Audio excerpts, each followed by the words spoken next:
Awesome. Good morning, everybody. How's it going? I'm very grateful to be here. My name is Charles Kuykendoll. I am the Director of Talent Acquisition at PlayVS. I would like to, first and foremost, thank Marketplace for the opportunity to speak to you guys today. The topic that we have at hand is one that is a little bit taboo. Speaking about diversity is not always the easiest topic, but I do think it's going to be important for us to set some groundwork. This is going to be a safe space. It's going to be super interactive, and how we at PlayVS were able to ultimately achieve 50% diversity at a hyper growth company. A little bit about myself. I previously have worked for a lot of top institutions in talent acquisition, learning from some of the brightest minds in the space. That's JP Morgan, that's Facebook, that's Airbnb. And we implemented a lot of methods to attack what was a diversity problem, but oftentimes operating from behind. What drove me to PlayVS specifically was the opportunity to build a diverse workplace from the bottom up, from ground zero, being able to make sure that this company reflects our user base and being a diverse organization, not just in color, but also diversity in thought. So that is why I'm here in front of you guys today. We're going to talk about a little bit of what 2019 looked like before I even joined PlayVS, because they were doing some very interesting things prior to my arrival this year. What diversity-centered hiring methodology we ultimately partnered with leadership, our director of people, to have a holistic approach to diversity and ultimately ensuring that we are identifying the right talent and guiding them through our process and retaining them. How we ultimately built our top of funnel, what it means when we oftentimes in tech say they don't exist, how we can prevent that, practical solutions in which we can move the needle on diversity, very small, smart things that we've done to do that, and then ultimately future state. The job is not done just because we have 50% representation now. There's a lot more that we need to do, and there's a lot more that we can be doing at PlayVS to ensure that we maintain this. So that's what we will cover today. I'm really excited to be in front of you guys, and let's rock and roll. So a little bit about PlayVS in case you do not know. We're the official esports platform for high school and collegiate competitive gaming. We were founded in January of 2018. We're currently a Series C company, having raised $96 million between 2018 and the end of 2019. So we were on a rocket ship. This is an incredible product, esports solution. We're really growing in this space to be in every high school and college around America. So if you have high school and colleges, please let me know after this. But most importantly, there was a lot of growth that needed to be done for us to build this organization. And that leads me to our 2019 look back. Having raised 3 rounds of funding, there was an immediate need to scale. And before I got here, the organization was doing an incredible job of scaling, but also being thoughtful with regards to diversity as well. Which leads me to our 2019 diversity hiring approach. This is before I was there, before I even knew too much about PlayVS. Delane Partner, our incredible CEO and founder, obviously he is a Black man, and we're uniquely positioned, I'm cognizant of that, to leverage his personal network, and having a Black founder is also something that really helps us from a diversity standpoint. So I do want to call that out, but he's so smart. He has an inspiring story, and he's also just really intelligent when it comes to recruiting, which is one of the reasons I'm super excited to be here working with him. So what he did when they needed to scale in 2019, they hired a whole bunch of agencies, which is of course the smart approach to get other people kind of to build your top of funnel. But he realized those agency fees cost a lot. And I'm probably on the wrong side of the business, because agencies that I was unwinding, were really getting some good payments. So he thought, I can incentivize people in my personal network that's going to cost a fraction of the price to compete with the agencies that I hired. So he tweeted out, hey, we're looking for engineers. I'm willing to pay $15,000, whereas a fee could be double, triple that for different roles. And I just thought that was pure genius, and things that every company at this scale can do. You can make your entire network, whether it's Twitter, whether it's LinkedIn, to be your recruiter agency for you, and maybe even optimize on the cost that you're spending to agency. So that's a little tidbit. I want to be as practical as possible. But in 2019, the company was doing exceptional from a diversity standpoint. So gender diversity had a lot of work to do, 24.3%, but from an ethnic standpoint, 51% white and 49% URG. That's not an easy feat. I'm cognizant that we were already operating from a very good space before I got here, which is why I wanted to highlight that. But a lot of that was due to Delane's personal goal of just reaching out to his network and, again, incentivizing people to act as an agent so that we can hire the best people for this organization. So at that point, 37 FTEs was not going to cut it for our 2020 goals. We needed to scale. We needed to do so fast. And that is why they brought me in. So looking at the workplace that we already had established, we wanted to put some strategy behind how we were going to optimize for that growth moving forward.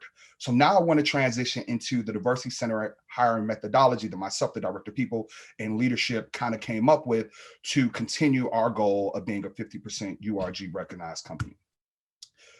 So this is kind of the workflow. I'm going to talk through this. Let me minimize this a little bit. I'm going to talk through this, but most importantly, none of the thing that I'm saying is rocket science. We have some very smart people at this conference. I'm not a rocket scientist. This is all going to be very simple stuff and easy to digest. But this is the circular motion. Set a goal and define success. What does a diverse workplace mean for you and your company? Is it URG representation, women, person with disabilities, Black, Latinx, Native American? Is it diversity of thought, even amongst those communities? Everybody is completely different. And so we wanted to set a goal and define what that was. Secondly, we knew the demo that we wanted to focus on and target. We created a strategy to identify that talent pool that exists in those demographics. We wanted to know where they were, where they sat, where they ate. From a hiring perspective, we wanted to be intentional and actively increase the representation in the talent pool while having an inclusive process. So the best candidate always gets the job. That is always our methodology, but we wanted to increase the top of funnel so much that diverse talent would ultimately still filter through. From a retention standpoint, there's no need in hiring diverse talent if you're just going to lose your talent. So being intentional about retention, ensuring that there's a culture that will foster belonging, and then ultimately the last step, which is promotion, having top diverse talent in the positions that are senior within your organization. So that's the circular motion of how we ultimately achieve 50% diversity at a hypergrowth startup, set and define what success looked like, identified the candidates, hired them, retained them, and ultimately promote them. So how we built our top of funnel. This is such an important, crucial piece to it because, again, the stigma, they say diverse talent doesn't exist. I push back on that every opportunity that I have. And I say that's a falsity. You should meet diverse talent where they are. And that's the approach that we in our organization took. We partnered with URG focused organizations so that we can make our brand presence known amongst those communities. We talent mapped and sourced specific to URG. I'll outline how we did that. We use social media and our media presence. Every time there was an opportunity for PlayVS to be seen in the media, we wanted to highlight our diversity as well within our organization. So we wanted to just meet diverse talent where they were, not put the onus on them to seek us out. Everybody doesn't know what PlayVS is, but we wanted to make sure that we stayed in front of all talent and especially diverse talent. What does that look like? Partnering with URG focused organizations. Part of the reason that I ultimately joined PlayVS was this conversation that Delane did at Afrotech in 2019. He was a keynote speaker speaking about scaling esports, a space that I did not know too much about, but I left there so motivated and interested. I'm ultimately here today. So I say that to say, make your brand presence known amongst diverse communities. Not only be a speaker, and you should be a speaker as often as possible. As you see, Delane was on a roadshow. Also be a sponsor. For us being a small company, having our name up here amongst some of the other top tech companies in the world, that mattered. That made diverse talent, which is the key demographic for Next Play events, to say, what is PlayVS? Who is his founder? Wanting to speak. And so when you get the opportunity to show your commitment and investment in diversity, it's so important to do so. And that's ultimately what we did. And as Delane had these opportunities to be in front of our, diverse demographics, we spoke specifically and openly about diversity. Obviously, it is a taboo topic. It's not something that is easily spoken about, but we want to make it a little bit less taboo and just speak to the fact that, hey, we care about representation in this space, diversity as well as diversity of thought. And that, again, helped us initially move the needle by partnering with URG focused organizations. Now the recruitment team, we built out an in-house recruitment team. And through those efforts, we focused to talent map and source specific to URG top of funnel. That's underrepresented groups. That's inclusive of women and then underrepresented minorities. So we provided the recruitment team with the tools to be successful in identifying URG talent. And Tello is a system that has specific diversity filters. So you can filter by diversity and again, just identify URG talent at the top of funnel. LinkedIn Recruiter, that is probably what most companies default to, not only just trying to use face identification. We took it a step further using specific diversity Boolean search strings. So some of the innovative things people on my team have done is if we're looking for ops and we know the type of MBA programs, we will couple that with HBCUs, historically Black college and universities for undergrad. Chances are your diverse talent, they might have been at one of those HBCUs. You're going to have a higher top of funnel while looking at some of those top master's programs. In addition to that, National Panhellenic Council, that's fraternities and sororities that are specific primarily to underrepresented minorities, looking at people who have that as a part of their LinkedIn profile. So we were being really strategic to say, hey, they have these core competencies. We're looking for engineers. We're looking for product people. We're looking for operations people, but customizing that to focus on specific diverse talent that could exist in those spaces. So as we talent map and source candidates, we use that sourcing methodology from our inbound applicants, trying to identify the diverse talent that comes in, whether or not they were right for the roles that we were looking to fill immediately. We still wanted to know who those candidates were. From the conference resume books, which is why those partnerships were so crucial. We received access to so many people, 70%, 80% diverse conferences from Afrotech, from Next Play events, and just identified those candidates, whether or not they were immediately right for our roles. And then we incentivize our employees by establishing a referral program very early on so that the good talent that we were hiring were referring additional good talent, and we were able to keep in mind for our future roles as well. So once you use all four of those methods, or I should say, once we use all four of those methods to build our top of funnel, we wanted to make sure that we can find them when the time was right. So we created diversity specific tags in our in-house ATS, as well as role specific tags. We could search product manager and our URG specific tags, and we can highlight the top of funnel when we had a PM role that was going to speak to the diversity that exists in the space. Last but not least, and this is something that we're still working through, we're understanding this is a very changed remote culture, but we want to have touch points to engage our diverse talent with our brand organically. So now that we have so many people tagged on our ATS, we know our diverse talent lives. They might not have an opportunity to engage with our brand outside of the things that we proactively do. So we wanted to have targeted passive events where they can just engage with Delane, engage with myself, engage with our leadership team, so that when they do ultimately decide to make a move, that PlayVS is one of the places that they want to learn a little bit more about. That can come in the form of informal coffee chats, tech talks, however creative you want to get, but that's just so important to engage your identified diversity talent in an organic and authentic way. That's not necessarily solely an outreach email to hire for a specific role. So our media opportunities, PlayVS gets some decent coverage, but I want to talk about some of the broader things that we did, but also some things that anybody with a LinkedIn profile can do. So first and foremost, Built in LA, we partner with them, and that's a paid partnership. But on our homepage, we have the opportunity to highlight the experiences of some of our, mid to senior level talent, and we focus on using the opportunity to showcase our diversity, as I discussed. This is Aline. She's the director of brand and community. Della, our general manager for our collegiate business, is speaking to their experience. It's a scroll. So again, just being strategic about every opportunity that you have to get in front of some top diverse talent, showcasing your internal diversity. Secondly, we had an opportunity to speak on Bloomberg TV. They initially reached out for our COO. Delane pushed back and said, hey, our director of talent is the right person to speak on the June jobs report and hiring best practices. So they pivoted and had me. And again, that's showcasing diversity of our organization on a national scale. Last, LinkedIn post. That doesn't cost any money. It's right out of LinkedIn post. And as you can see, I index on that very simple methodology. We'll walk through these. So this is the day that I joined PlayVS. And Delane and I took a picture in the office. It has 78,000 views, seeing a Black CEO and a Black director of talent at PlayVS. That's a lot of engagement with our brand to build an excitement for people that we ultimately may want to hire down the line to see our focus and our care for URG representation within our company. Next, we had a great hiring month. My team hired about 8 people, if my count is right. 80% or so were URG. And we highlighted that to our network. Like, hey, we're trying to move the needle in diversity. We did a great job. Shout out to my team. And we highlighted that. And then we got a good amount of views from that end as well. Della partnered with HBCU esports, a very important, powerful partnership for our organization to partner with historically Black colleges and universities.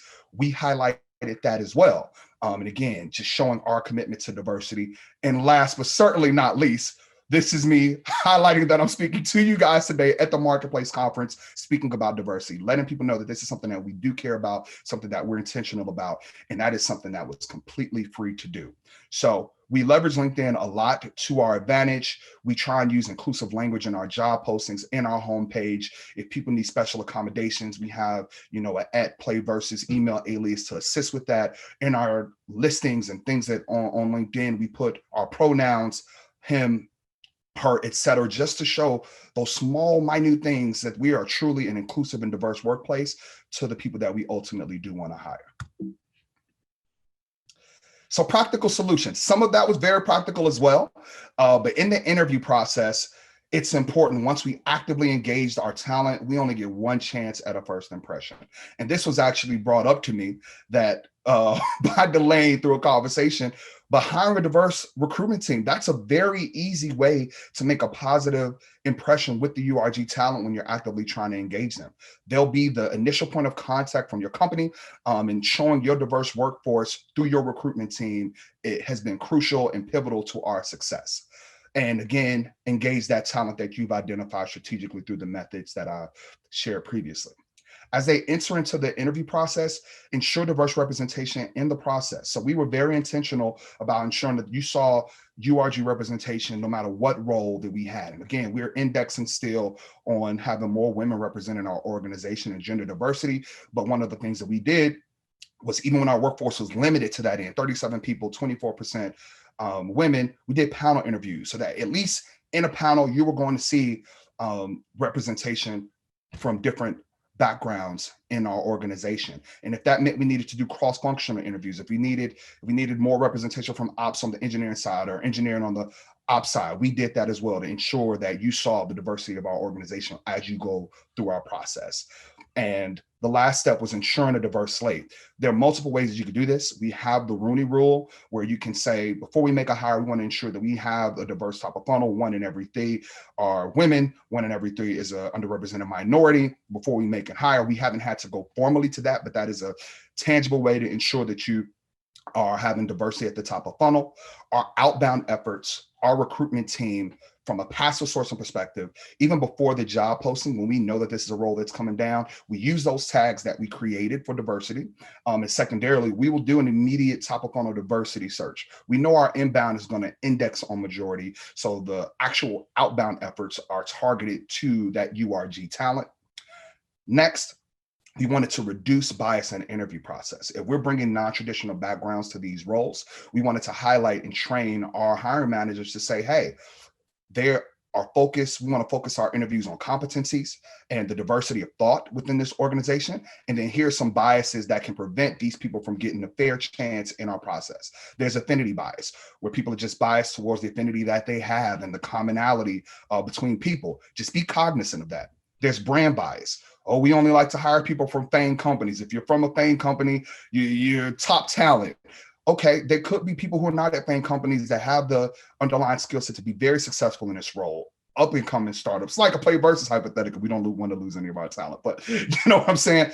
Brand bias. Don't just think because they come from a larger brand or an institution that you're familiar with that they're automatically great for a role versus somebody from a non-traditional background. And confirmation bias. You go into the interview immediately thinking that, this person's not right for the role and just waiting for the first signal that you can to confirm that and say, hey, this person's not a good fit. So we highlighted that. We trained our our hiring managers to keep that top of mind so that we have a fair and equitable hiring process. So moving along, the future state of what it is that we want to achieve. Retention. We want to ensure an inclusive company culture. As of Q3, I'm going to go back because there was a slide missing. Our Q3 diversity metrics. So we were able to successfully do this. As of Q3 2020, we had 83 total FTEs. We moved the diversity needle from a female perspective from 24% to 31%. And from an ethnic diversity, we now have 53% and even more so through our Q4 efforts of an organization. So the methodology that I'm sharing with you was as practical as it is. We were ultimately able to double in size, which is an amazing feat for our organization in 2020 in the midst of everything happening in society, but most importantly, move the needle positively in both gender diversity and ethnic diversity. So now that we have the talent, it was really important that we ensure that we retain them. So while we're still a small organization, we're gearing up, we have 96 people on that 100th person, we built the support mechanism to ensure that our URG talent believes in our culture that we're building and truly felt supported. So we established ERG groups that celebrate the intersectionality of the people that we have hired. We have executive sponsorship where every leader in our organization is sponsoring these ERGs, and we have ally support throughout the entire organization in support of these ERGs so that we're celebrating the diversity that we have and making sure that everyone feels comfortable being an employee at PlayVS. And what does it mean to be an employee at PlayVS? Which brings us to our corporate and social responsibility program. For a company less than 100 people, we have World Kindness Day initiatives that we show the commitment to the communities where our URG talent comes from. We created a diverse suppliers list so that as often as we are hiring vendors for our virtual events, when we can get back open and get into ultimately having in-person events, being able to hire diverse being able to partner with diverse suppliers as often as we possibly can. Again, reinforcing our commitment to being a diverse workplace. And then also encouraging diversity of thought and having a culture where employees feel safe being their authentic selves. And that's the most important piece that we're trying to build. So we're launching a candidate experience survey to just consistently have a pulse check on the job that our leadership team is doing to ensure that that is being upheld. And then we're building out a culture deck of what it means to be a PlayVS employee for the first 100 people so that we can hold our new hires accountable, and then we can hold ourselves accountable that we are uplifting and ensuring that even as we scale, we are maintaining that diversity of thought that we want to be present as a PlayVS employee. Last but certainly not least, promotion. The best way to retain talent is to reward and promote your top talent. Whoever's doing well, that is who should be rewarded, and we're building that out. We are obviously only 9 months since I started in March in there, and our director of people is building out what that performance cycle looks like, and that's the final step. We're not there yet. That'll be 2021, but that's the last step to ensuring that we consistently keep up with this, is to reward and promote our top talent after we retain them. This was an absolute pleasure speaking with you all today on some practical solutions that we've done to maintain 50% URG at a hyper growth company. I would like to turn it over to any questions that you all may have. Awesome. So a question came in. Can you expand on how to avoid confirmation bias during the hiring process, especially when it comes to applicants that come through referrals? That is a great question. Confirmation bias, making the team aware first and foremost was our initial strategy. You know, a lot of our hiring managers didn't even really know about the unconscious biases that exist. So again, in the training, we shared that with them and made it top of mind, and even built out an outline that we put in every interview of things to look for. Focus on these specific competencies and not really focus on things that we don't necessarily need from this particular interview. So if you're focused on competency A, B, C, and D, and that's all the signal that you're looking for in the interview process, it prevents you from putting in additional biases with regards to things that are not relevant to the purpose of this specific interview. So making them aware and then making the interview so competency based that they're only speaking to what each candidate has done to speak specifically to that competency that we're looking for. So it's no way to fully avoid confirmation bias 100%, but now you can call it out in a debrief, and we do debriefs after the interview where everybody speaks to, the feedback that they gave. And if it, as a recruiter who's a moderator, are hearing things that are not aligning to focusing specifically on competencies, and you're putting your personal opinion into it, that's how we were able to kind of mitigate that bias and ensure that we had a truly fair process when it came to candidates. And from referrals, especially, we want to treat our referrals the absolute best. We want to hire as many referrals as we possibly can. So we really, again, wanted to tag them, be able to re-identify them. Even if their referral was in the process today and did not get hired, they could very well be right for PlayVS 2-3 years down the line. So being able to tag them and re-engage them in the future, if they weren't the right fit now, was also very important to our strategy. Thank you for that question. All right, one more minute left. Is there anybody else? I'm very happy to share a little bit more.